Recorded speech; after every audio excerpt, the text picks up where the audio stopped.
वैष्णव जन, स्पंदन गांधी विचार के। भारतीयता हमें सिखाती है कि ज्ञान केवल जानकारी नहीं है, शिक्षा केवल नौकरी का साधन नहीं है और जीवन केवल व्यक्तिगत सफलताओं के लिए नहीं है। आज हम इसी बातों को गहन चर्चा करने के लिए हमारे साथ एक अत्यंत ही विदुषी और अनुभवी व्यक्तित्व उपस्थित है। पुनरुत्थान विद्यापीठ के कुलाधिपति श्री आदरणीय डॉक्टर इंदुमती काटदरे जी। डॉक्टर इंदुमती जी भारतीय शिक्षा, भारतीय संस्कृति और ज्ञान परंपरा पर गहन चिंतन करने वाले विदुषी है। उनकी विशेषता यह है कि वे भारतीय परंपराओं को एक अतीत से नहीं जोड़ते, बल्कि परंपराओं को वर्तमान और भविष्य के साथ जोड़कर देखती है। आइए इस प्रेरणादायक संवाद की हम शुरुआत करते हैं। मैं फिर से एक बार गुजरात विद्यापीठ की ओर से डॉक्टर इंदुमती काटदरे जी का हार्दिक स्वागत करती हूँ। आज के युवाओं की ओर से मैं आदरणीय इंदुमती जी से पूछना चाहूंगी कि भारत और भारतीयता क्या है और हमारे आज के युवा इसे कैसे समझे। नमस्कार चार्मी जी। आज इस विषय की चर्चा के लिए गुजरात विद्यापीठ में आना हुआ, इसे मैं परम संतोष और प्रसन्नता का विषय मानती हूँ। मैं केवल आपके साथ बात नहीं कर रही हूँ, गुजरात विद्यापीठ के दृश्य श्राव्य विभाग के युवा छात्रों के साथ भी बात कर रही हूँ और उनके माध्यम से हमारे देश के सभी युवाओं के साथ, सभी बुद्धिमान लोगों के साथ और सभी ऐसे लोगों के साथ जो इस देश को प्रेम करते हैं और शिक्षा में रुचि रखते हैं, ऐसे सभी लोगों के साथ मैं बात कर रही हूँ। ये भी मुझे बहुत महत्वपूर्ण विषय लगता है। भारतीय शिक्षा मेरा अत्यंत प्रिय विषय है। मैं इसे केवल प्रिय विषय ही नहीं मानती हूँ, यह अत्यंत महत्वपूर्ण विषय है। हम सब भारतीय हैं। भारतीय होने का हमें गर्व और गौरव दोनों ही होना चाहिए। हमारी परंपरा, हमारे शास्त्र, हमारे मनीषी, हमारे शास्त्रों की रचना करने वाले विद्वज्जन कहते हैं, दुर्लभम भारते जन्म। भारत में जन्म प्राप्त होना ये अनेक पूर्व जन्मों के पुण्यों का परिपाक है। ऐसा क्यों है? तो पहले हम भारत की ही बात करेंगे। भारत विश्व में एकमेवा द्वितीय ऐसा देश है। भारत सबसे प्राचीन देश है। आयु के हिसाब से, इतिहास के हिसाब से हम विश्व के सभी देशों के बड़े भाई हैं। हम उनका मार्गदर्शन कर सकते हैं हमारे ज्ञान के कारण से, हमारे अनुभव के कारण से और हमारी श्रेष्ठ परंपराओं के कारण से। हम इतने प्राचीन, इतने पुरातन कैसे हुए? ये हुए हमारे ज्ञान के कारण से और हमारी जीवन जीने की शैली के कारण से। भारतीयता किसमें है और भारत की श्रेष्ठता किन बातों में है? तो हमारी जीवन जीने की जो पद्धति है, जीवन के प्रति हमारी जो दृष्टि है और हमने जिस प्रकार की जीवन रचना का विकास किया है, उन कारणों से हम इतने चिरंजीव और दीर्घजीवी ऐसे बने हैं। भारत हमेशा सबको अपना मानता है। अपना मानने का अर्थ क्या है? अपना हम जिनको मानते हैं उनको हम प्रेम करते हैं। जिनको प्रेम करते हैं उनके लिए त्याग करते हैं, उनकी सेवा करते हैं, उनका हमेशा भला हो ऐसा मानते हैं और ऐसा ही व्यवहार भी करते हैं। भारत हमेशा विश्व कल्याणक ही रहा है। हमारा व्यवहार का मूल मंत्र है सर्वे भवन्तु सुखिनः, सर्वे सन्तु निरामयाः, सर्वे भद्राणि पश्यन्तु, माँ कश्चित् दुख भाग भवेत्। अर्थात हम चाहते हैं, हमारी कामना है कि सब सुखी हों, सब निरामय हों, अर्थात स्वस्थ हों, सबका कल्याण हो और किसी को भी कोई दुख का अनुभव न करना पड़े। हम कभी ये नहीं कहते भारतीयाः भवन्तु सुखिनः, भारतीय ही सुखी हों ऐसा नहीं कहते, सब सुखी हों ऐसा कहते हैं। केवल मनुष्य ही सुखी हों ऐसा नहीं कहते, तो प्राणी मात्र, भूत मात्र सुखी हो ऐसा कहते हैं।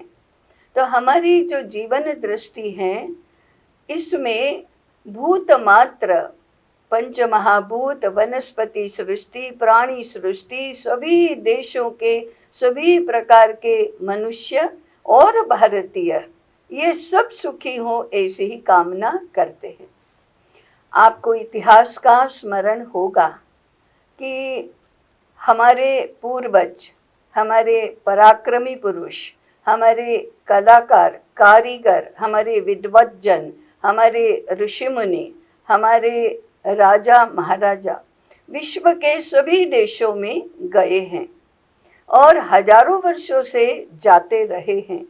आज भी यदि हम देखेंगे तो भारतीय संस्कृति के अवशेष हमें विश्व के सभी देशों में आज भी प्राप्त होते हैं। परंतु हमारी विशेषता ये रही है कि हम जहाँ भी गए वहाँ हमने वहाँ के लोगों का भला चाहा, हमने उनको कला सिखाई, कारीगरी सिखाई, भौतिक पदार्थों के उत्पादन करने की पद्धति सिखाई, हमने उनको जीवन मूल्य दिए, हमने उनको श्रेष्ठ सभ्य जीवन कैसे जीना ये सिखाया। हमने कभी भी उनके ऊपर आधिपत्य नहीं जमाया, हमने किसी को गुलाम नहीं बनाया, हमने किसी का भी शोषण नहीं किया। भारत के इतिहास की ओर देखेंगे तो भारत पर अनेक लोगों के आक्रमण हुए। हमारे ज्ञात इतिहास में हमें अलेक्जेंडर का आक्रमण पता है, शक और हूणों का आक्रमण हम जानते हैं, मुगलों का आक्रमण हम जानते हैं, ब्रिटिशों का आक्रमण भी हम जानते हैं। इन सभी ने भारत पर आधिपत्य जमाया, भारत को गुलाम बनाया, भारत की प्रजा का शोषण किया, भारत की समृद्धि लूट कर ले गए। भारत ने कभी भी ऐसा नहीं किया, भारत ने सबको अपना माना और इसलिए हमारी भावना रही वसुधैव कुटुंबकम, सारी वसुधा हमारा कुटुंब ही है। कृण्वन्तो विश्वमार्यम, सारे विश्व को हम जिस प्रकार से श्रेष्ठ जीवन जीते हैं ऐसा श्रेष्ठ जीवन जीना सिखाए। यही हमारी विश्व के प्रति भावना रही। इस कारण से भारत चिरंजीवी रहा है, इस कारण से भारत हमेशा सुखी और समृद्ध रहा है, क्योंकि भारतीयता उसी में है कि हम सबका भला करेंगे तो हमारा जीवन भी अच्छा होगा। हमारा जीवन जैसा अच्छा है ऐसा सारे विश्व का जीवन भी अच्छा हो। ये हमारी भारतीयता का मुख्य लक्षण है। और दो तीन बातें हम देखेंगे सूत्र के रूप में। भारत मानता है कि संपूर्ण विश्व भगवान ने बनाया हुआ है, इसलिए भगवान परमात्मा यही हमारे लिए सर्वाधिक महत्व की ऐसी सत्ता है। पूरा विश्व भारत के अलावा आज समझो विचारधारा के रूप में पश्चिम को हम देखेंगे तो वे उनके लिए सारी सृष्टि मनुष्य केंद्री है। अर्थात मनुष्य के लिए, मनुष्य के सुख के लिए भगवान ने सारी सृष्टि बनाई है। और इसलिए सारी सृष्टि को अधिकार के रूप में मानना, अपना अधिकार है सारी सृष्टि पर, अपने सुख के लिए सारी सृष्टि को हम उसका शोषण भी कर सकते हैं, उसका सारा उपभोग भी कर सकते हैं, ऐसा मानता है। मनुष्य केंद्री सृष्टि रचना है। भारत के लिए यह मनुष्य केंद्री नहीं है। मनुष्य के जितना ही अधिकार सारी सृष्टि को भी है, विश्व के सभी मानवों को ही नहीं तो विश्व के सभी प्राणी मात्र को, भूत मात्र को भी है, ऐसा भारत मानता है। दूसरा मनुष्य केंद्री है तो दूसरा यह पुरुष केंद्री है। पश्चिम के विश्व में अभी अभी तक 200 वर्ष पूर्व तक ऐसा माना जाता था कि स्त्री में तो आत्मा ही नहीं होती, वह जड़ पदार्थ है, भोग्या है। और सारे स्त्री मुक्ति के, स्त्री पुरुष समानता के, स्त्री के अधिकार के सारे आंदोलन 19वीं शताब्दी में पश्चिम में ही शुरू हुए और स्त्री पुरुष का संघर्ष इसका मुख्य स्वरूप रहा। परंतु भारत स्त्री को इस प्रकार से भोग्या नहीं मानता है। भारत स्त्री को माता मानता है, देवता मानता है, और ऐसा कहा है कि यत्र नार्यस्तु पूज्यन्ते रमन्ते तत्र देवताः। विश्व भर के सृष्टि के देवी देवता तभी प्रसन्न होते हैं जब स्त्री का सम्मान किया जाता है, स्त्री को पूजनीय माना जाता है और स्त्री का रक्षण किया जाता है। तीसरा, मनुष्यों की बात करें और पुरुष की ही बात करें तो विश्व की धारणा, पश्चिम के विश्व की धारणा में व्यक्ति केंद्री समाज रचना है। व्यक्ति केंद्री माने मैं, फर्स्ट पर्सन सिंगुलर, उत्तम पुरुष एक वचन मैं ही इस सृष्टि का केंद्र हूँ और सारी सृष्टि मेरे सुख के लिए, मैं कुछ भी कर सकता हूँ मेरे लाभ के लिए, इसी को स्वार्थ कहते हैं। भारत ऐसा नहीं मानता। भारत का सूत्र है संपूर्ण विश्व के लिए मैं दूसरों के कितने काम में आ सकता हूँ, मैं सृष्टि का कितना उपयोगी हो सकता हूँ, ये भारत मानता है। इन सूत्रों के आधार पर हमारी समाज रचना बनी है, इन सूत्रों के आधार पर हमारी जीवन रचना बनी है, सारी व्यवस्थाएं बनी हैं, व्यवहार के सूत्र बने हैं, शैली विकसित हुई है। इसलिए भारतीय जनजीवन की छोटी से छोटी बातों में ये सारे सूत्र अनुस्यूत हुए हैं। इसके कारण से हम इतने चिरंजीव बने हैं। अंतिम बात, हम चाहते हैं एक साथ हमारे जीवन में सुख हो, समृद्धि हो, ज्ञान हो, संस्कार और संस्कृति हो तथा शांति हो। ये पांचों बातें एक साथ होनी चाहिए। इसके लिए जीवन रचना करना ये अत्यंत कुशलता का काम है, बुद्धिमानी का काम है। और दूसरा अत्यंत महत्वपूर्ण, केवल मेरे लिए नहीं, संपूर्ण समाज के लिए, संपूर्ण राष्ट्र के लिए, संपूर्ण विश्व के लिए ये पांचों बातें एक साथ अनुभव का विषय बने, एक साथ अस्तित्व में हो। ऐसी दृष्टि के कारण से भारत अत्यंत श्रेष्ठ जीवन जीने वाला और विश्व का मार्गदर्शन करने वाला बना है। और इन्हीं कारणों से विश्व ने कहा कि भारत हमारा गुरु है।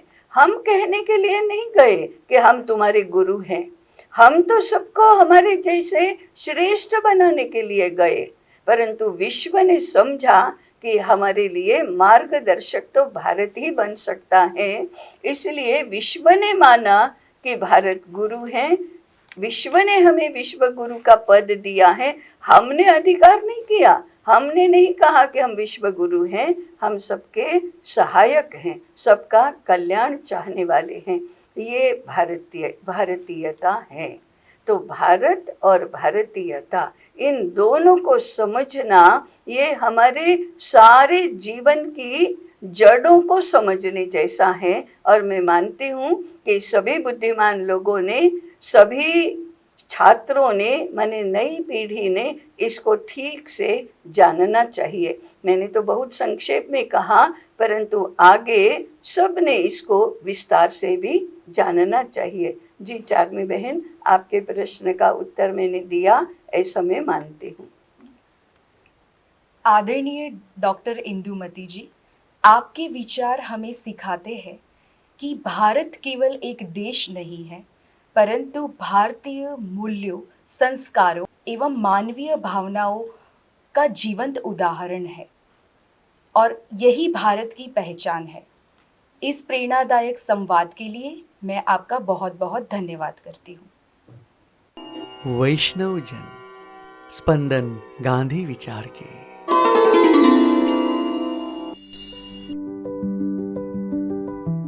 ગુજરાત વિદ્યાપીઠનું વૈષ્ણવજન સ્પંદન ગાંધી વિચારના પોડકાસ્ટ વિવિધ ક્ષેત્રના તજજ્ઞો સાથે સાર્થક સંવાદ કરે છે.